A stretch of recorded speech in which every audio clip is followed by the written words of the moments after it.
गर्म है। लम्हों ने खता की थी, सदियों ने सजा पाई।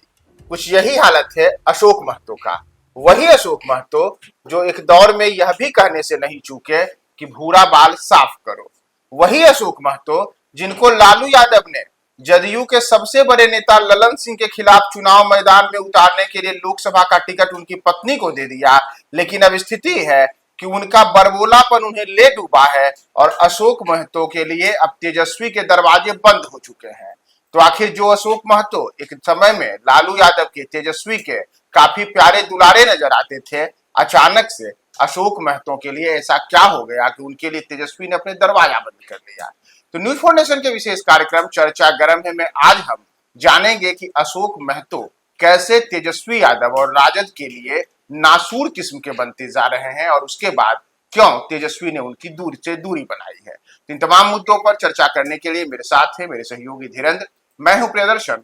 और धीरेन्द्र जी, हम सबसे पहले यह जानने की कोशिश करेंगे कि आखिर अशोक महतो को प्यार दुलार कर पार्टी में लेना, उनकी पत्नी कुमारी अनीता को ललन सिंह के खिलाफ चुनाव में उतारना, उसके बाद कई मौकों पर तेजस्वी के मंच पर उनका दिखना और अब अचानक से उनके लिए तेजस्वी के दरवाजे बंद हो जाना, क्या है माजरा? बहुत देर कर दी राजद में सुधार करते करते। अच्छा, हाँ, एक्चुअली 2005 से राष्ट्रीय जनता दल सत्ता से बाहर है और तकरीबन 2015 के बाद से तेजस्वी यादव एक्टिव हैं। ठीक है। तेजस्वी यादव ने कई बार कहा कि हम ए टू जेड की पार्टी हैं, वो गलती, वो भूल, वो रणनीति नहीं दोहराई जाएगी जिसके कारण लालू प्रसाद यादव और राबड़ी देवी को सत्ता से बाहर होना पड़ा। बावजूद इसके 2024 के लोकसभा चुनाव के समय एक आपराधिक बैकग्राउंड वाले व्यक्ति को, जिसका कोई पॉलिटिकल रिकॉर्ड नहीं था, ना वो पहले निर्दलीय भी कभी चुनाव लड़े थे, उनको टिकट दिया गया। लिहाजा लोगों को लगा कि राजद की मूल प्रवृत्ति जो है उसमें कोई बदलाव नहीं होने वाला है, लेकिन वो चुनाव हार गए।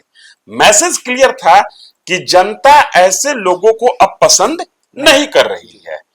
फिर भी अशोक महतो के लिए मौका था पिछले 15 महीने में कि वो अपने इतिहास से थोड़ा बाहर निकलते और राजनीति की वो उस मुख्य धारा को पकड़ने की कोशिश करते जो जनता में स्वीकार होती है और जो राजनीति की वास्तविक धारा है।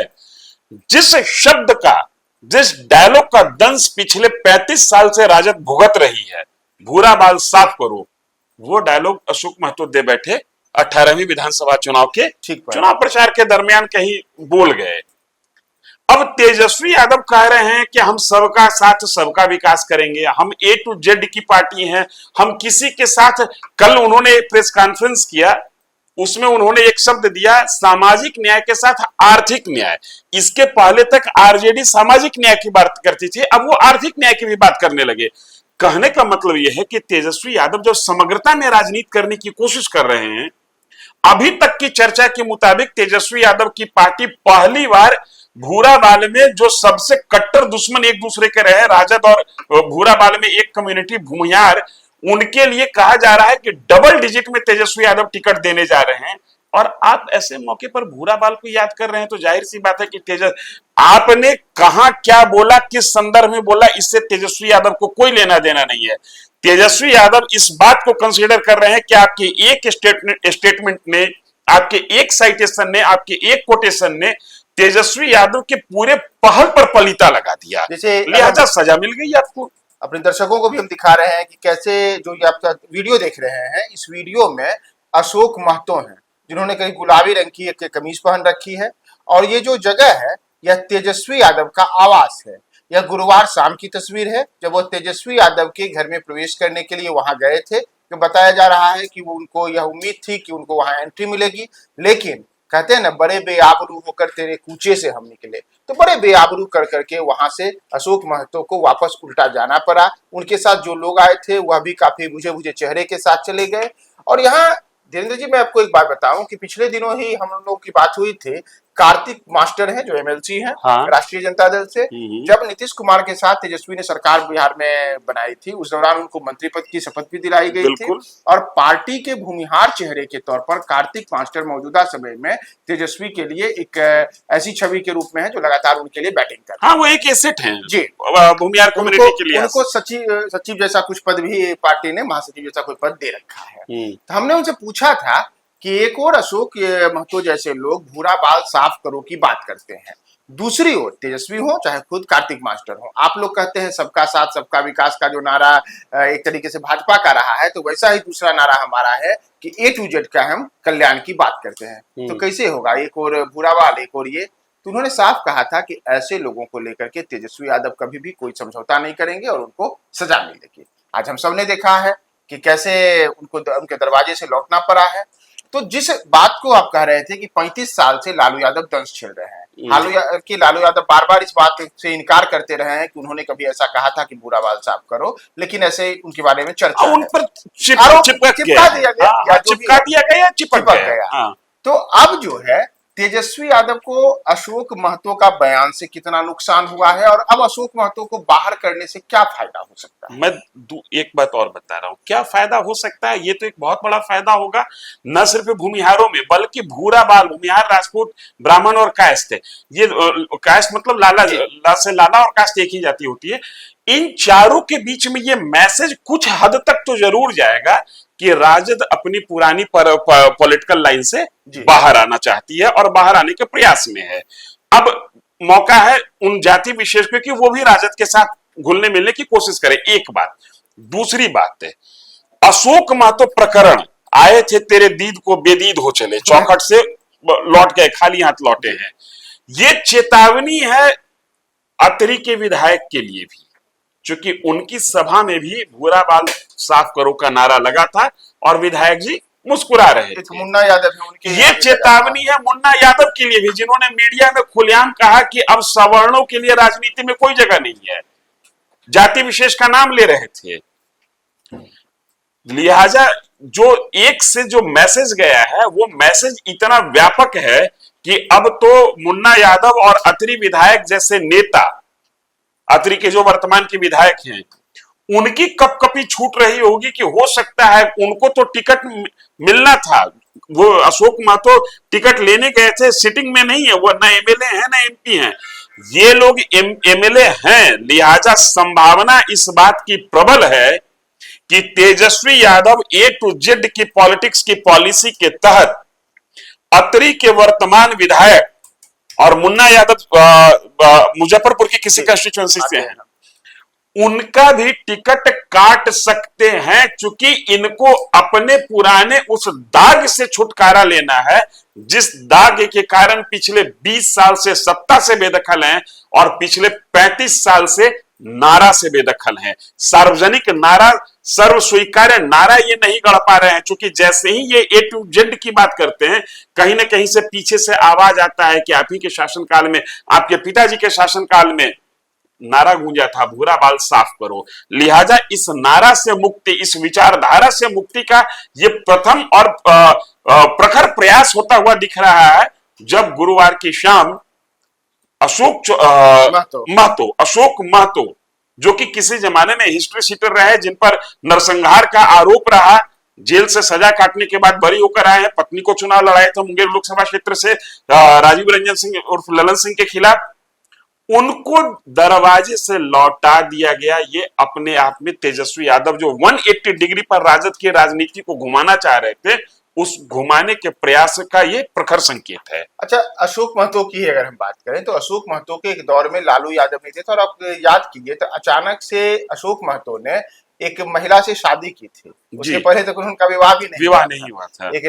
तो उन्होंने एक महिला से विवाह किया, उन कुमारी अनीता को टिकट दिया गया और उसके बाद कई किस्म की उस वक्त भी बातें हुई थी, जातीय गोलबंदी की बातें हुई थी।